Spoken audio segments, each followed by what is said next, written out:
A história de Daniel na Cova dos Leões, todo mundo conhece, né? Mas hoje a gente vai tratar isso de um jeito um pouco diferente. Não como um conto de ninar, mas, sabe, como um arquivo de caso. A gente vai abrir essa investigação, tirar a poeira dos mitos e descobrir a verdade por trás do que foi, na essência, uma tentativa de execução política muito bem planejada. Essa narrativa é tão forte, mas tão forte, que ela invadiu até a cultura pop. Aqui no Brasil, por exemplo, a lendária Legião Urbana imortalizou a história naquela música Daniel na Cova dos Leões. Eles usaram a passagem como uma metáfora genial para falar de traição, de jogos de poder. E essa é a questão central da nossa análise. Quer dizer, até o rock nacional conhece o caso. Mas será que a gente conhece a verdade? A parte mais crua por trás disso tudo? O que é que realmente aconteceu naquela noite? Então, vamos mergulhar nisso? Para a gente entender o crime, primeiro a gente precisa entender o cenário. Um verdadeiro ninho de cobras político, onde poder, uma inveja mortal e uma conspiração estavam prestes a colidir. O nosso alvo, Daniel, não era só um religioso qualquer, não. Ele era um dos homens mais poderosos do maior império do mundo na época.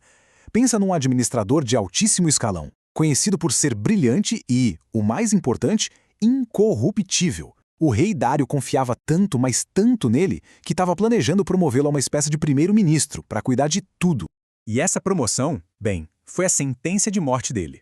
Os outros oficiais, os sátrapas, eles simplesmente não conseguiam competir com a excelência do Daniel. Eles investigaram o cara de cima a baixo, procurando qualquer deslize, qualquer coisinha, um traço de corrupção, e não acharam nada. Absolutamente nada. Então qual o motivo do crime?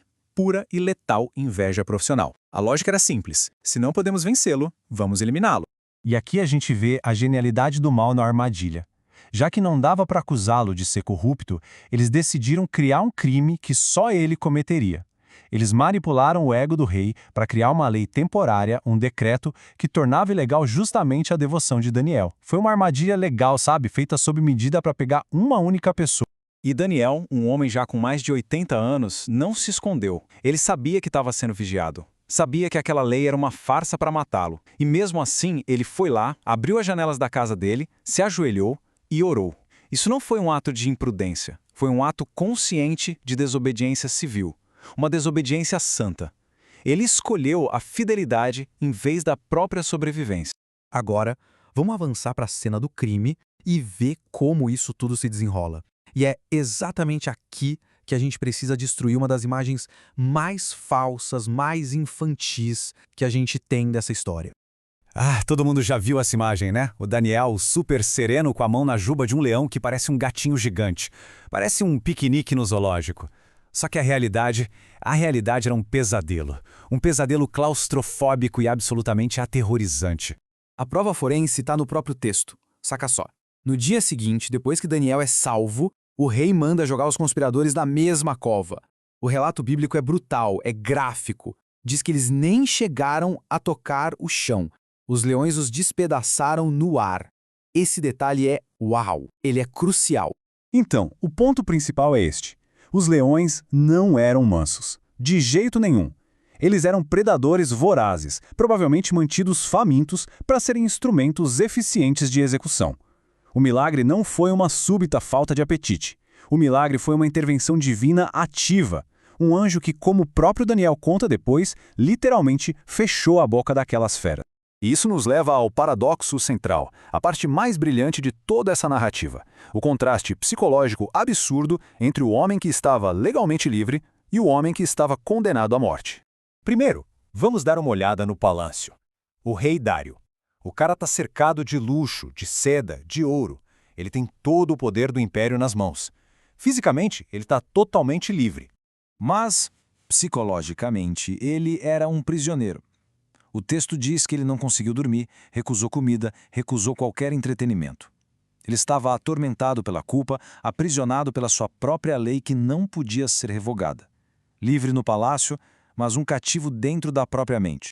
Agora, a gente vai para a cova. Imagina um fosso de pedra, escuro, úmido, sujo. O cheiro de morte, de predadores no ar. A definição de um pesadelo claustrofóbico. Um lugar de execução certa. E, no entanto, Daniel, o prisioneiro físico, estava em perfeita paz, espiritualmente livre. Cercado pela morte, mas guardado por Deus.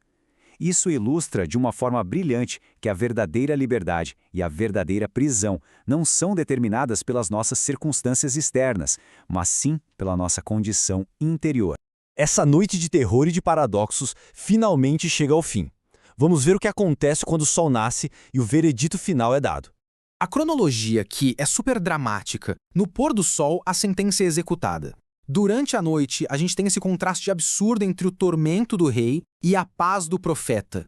E ao primeiro sinal de luz, o rei, desesperado, corre para a cova, já esperando o pior, gritando por Daniel com uma voz cheia de angústia. E lá da escuridão vem a resposta, calma e serena de Daniel. Ele não fala, os leões não estavam com fome. Não, ele diz, o meu Deus enviou o seu anjo e fechou a boca dos leões. Ele atribui a sua sobrevivência diretamente à intervenção divina, baseada na sua inocência. E então, a justiça do rei é rápida e terrível. Os acusadores, aqueles que usaram a lei para tentar cometer um assassinato, agora enfrentam a mesmíssima lei. Eles são jogados na cova e a morte instantânea deles serve como a prova final, irrefutável, da magnitude do milagre que Daniel tinha acabado de experimentar. E aqui a nossa investigação de crime revela algo muito mais profundo. Um homem justo, condenado por inveja política, é selado num lugar de morte, uma cova, um túmulo. E na manhã seguinte, contra todas as expectativas, ele emerge vivo pelo poder de Deus. Essa história é um eco poderoso, sabe? Uma prefiguração do evento central da fé cristã, a ressurreição. E assim, o caso de Daniel na Cova dos Leões se encerra. Não só com o veredito de inocência, mas com uma pergunta que ecoa através dos séculos. Uma pergunta que nos força a reavaliar a nossa própria vida. O que define a nossa liberdade? São as paredes que nos cercam ou é a paz que habita dentro de nós? Fica aí a reflexão.